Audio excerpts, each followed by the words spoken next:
Salve Maria! A história que hoje vamos contar é de um dos santos mais conhecidos da cristandade, São José. Isso, São José, o patrono da Santa Igreja. José nasceu provavelmente em Belém e era o terceiro filho de 6 irmãos. O seu pai se chamava Jacó. Desde pequeno, José foi um jovem com muito talento e de um temperamento humilde, manso, mas sobretudo muito fiel a Deus e um praticante exímio das leis divinas. José, junto com seu irmão mais velho, chamado Cleófas, trabalhou na lavoura, ajudando o pai a produzir os alimentos. Com o passar dos anos, José revelou uma notável tendência para o trabalho com a madeira, e isso o levou a se empenhar na profissão de carpinteiro. Cleófas era casado. Casou-se com uma jovem conhecida no Novo Testamento com o nome de Maria, Maria de Cleófas, com quem teve 3 filhos: São Tiago, apóstolo, José, conhecido como Barsabás, o justo, e Maria Salomé. Essa se casou com Zebedeu e teve com ele 2 filhos, Tiago maior e João, o grande evangelista São João. Quando São José tinha mais ou menos 30 anos, foi convocado pelos sacerdotes do templo. Estava juntamente com outros jovens que eram da tribo de Davi. Chegaram ao templo e foi-lhes explicado que uma das virgens que habitava no templo chegou à idade do casamento. O seu nome era Maria.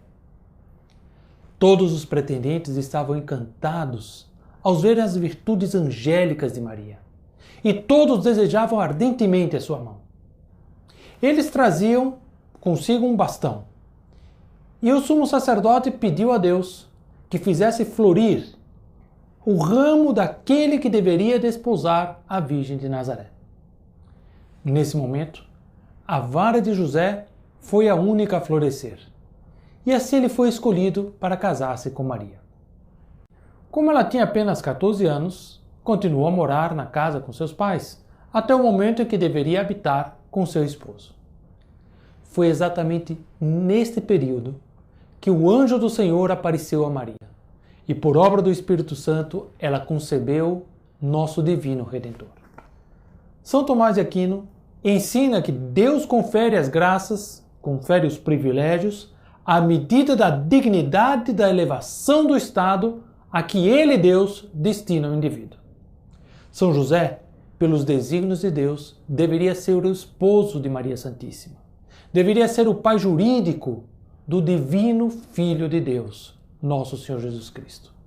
Ao realizar-se a grandiosa obra da encarnação do Verbo, o arcanjo Gabriel continuou as suas palavras e comunicou a Maria o grande mistério que nela ia se realizar. E depois que ela afirmou: "Faça-se em mim, segundo a vossa palavra", tornou-se, por obra do Espírito Santo, ela, Maria, a mãe de nosso Redentor. Deus, porém, quis provar a fé de São José e não deu a ele de imediato o conhecimento do que havia acontecido. Naqueles dias, Maria dirigiu-se à casa de Isabel, a sua prima, e aí ficou 3 meses. Quando voltou para casa, São José percebeu que ela estava grávida. Ele conhecia inteiramente a virtude, a santidade puríssima de sua esposa, e por isso São José nunca suspeitou da integridade de Nossa Senhora. Mas, se ele fosse interrogado pelas autoridades, não saberia explicar o que haveria acontecido e nunca poderia mentir diante de Deus. Então o que fez? Resolveu ir para longe, para que ninguém pudesse acusar a Santíssima Virgem e nem colocá-lo, digamos, contra a parede e perguntar a ele o que havia acontecido. Quando já estava pronto para partir, se deitou tranquilamente para dormir.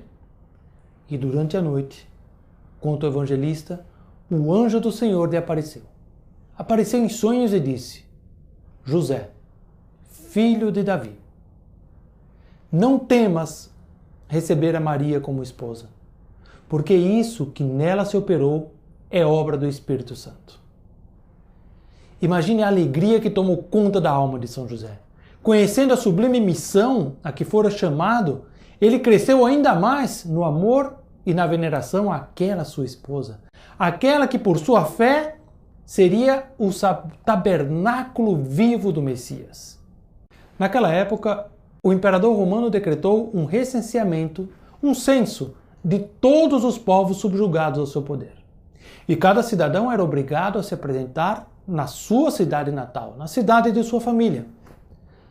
Como São José havia nascido em Belém, ele viajou para lá em companhia de Santa Maria, sua esposa.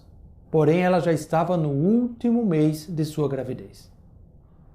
Belém estava com uma grande movimentação de pessoas e por essa razão, São José e Nossa Senhora não encontraram nas casas dos parentes, na casa dos amigos, um local onde pudessem abrigar-se. São José estava aflito. Ele havia recebido de Deus a missão sublime de ser o guardião do Messias, o guardião do Filho de Deus encarnado. E não encontrava sequer um lugar para que o menino pudesse nascer. Não encontrando outra alternativa, o que ele fez? Dirigiu-se com a Santíssima Virgem para uma gruta onde ele, quando era pequeno, muitas vezes havia ido brincar. Ali havia uma estrebaria para os animais e foi aquele local escolhido por Deus para o nascimento do Salvador da humanidade. Grande lição para nós. Os caminhos de Deus são traçados por Ele. Muitas vezes nós ficamos perplexos diante das dificuldades, assim como ficou São José. São José estava sem saber o que fazer, não sabia como encontrar um lugar decente para que sua esposa pudesse dar à luz. E quem nascia, nascia o Filho de Deus. Entretanto, muitas vezes nós também em nossa vida não conhecemos os desígnios de nosso Deus, de nosso Criador. São José não sabia que era a vontade de Deus que Jesus nascesse naquela manjedoura. Ele imaginava que era por uma falta dele, por não haver procurado, por não haver encontrado, mas na verdade era o desígnio de Deus que o seu filho nascesse numa manjedoura para exemplo de toda a humanidade, para exemplo de sua divina humildade. Portanto, saibamos confiar em Deus. E quando acontecer que não entendamos os caminhos de Deus, lembremos de São José. Lembremos que esse santo soube ser dócil à vontade do Criador. Naquela região havia alguns pastores, e esses pastores vigiavam o seu rebanho e receberam a visita de um anjo. O anjo lhes anunciou: Eu vos anuncio uma grande alegria. Nasceu-vos hoje o Salvador, que é Cristo Senhor, na cidade de Davi. Imagine os pastores como ficaram a ver um anjo de Deus. E todos conversavam entre si, olharam novamente para o anjo, e o anjo disse: Encontrareis um recém-nascido envolto em faixas e deitado numa manjedoura. E de repente juntou-se ao anjo uma multidão do exército celeste. Louvavam a Deus e diziam: Glória a Deus nos mais altos dos céus e paz na terra aos homens por ele amados. Os pastores ficaram admirados com aquilo que viam, com aquilo que ouviam e se apressaram para chegar à gruta de Belém. Aí encontraram a Santa Maria, encontraram a São José, encontraram sobretudo ao menino Deus deitado numa manjedoura. Vendo-os, contaram-lhe tudo o que o anjo havia anunciado. São José acompanhou e velou sobre o santo menino durante toda a sua vida. Não se sabe quando São José partiu dessa terra, mas ele foi declarado pela Igreja patrono da boa morte, pois no momento em que ele se despediu desta vida, tinha ao seu lado nada menos que Nossa Senhora e Nosso Senhor Jesus Cristo para acompanhar. Imagine o que é morrer nos braços de Jesus. Peçamos a São José a graça de que, quando chegue para nós o momento, tenhamos forças, tenhamos confiança como ele e tenhamos o auxílio de Jesus, o auxílio de Maria. Mas para isso é preciso que vivamos sempre com piedade o amor a Deus. Aquilo que caracterizou a vida desse grande santo que foi escolhido para ser o pai adotivo do próprio Filho de Deus. Não existem relíquias de São José e nem sequer se sabe onde ele teria sido sepultado. Muitos autores e grandes teólogos defendem inclusive a opinião de que, em atenção à sua altíssima santidade, São José foi elevado em corpo e alma para o céu. Santa Teresa dizia: não me lembro de ter pedido algo a São José que eu não tenha obtido. Que o exemplo de São José seja para nós um modelo para ser seguido em cada dia de nossa vida. Até o nosso próximo encontro. Salve Maria!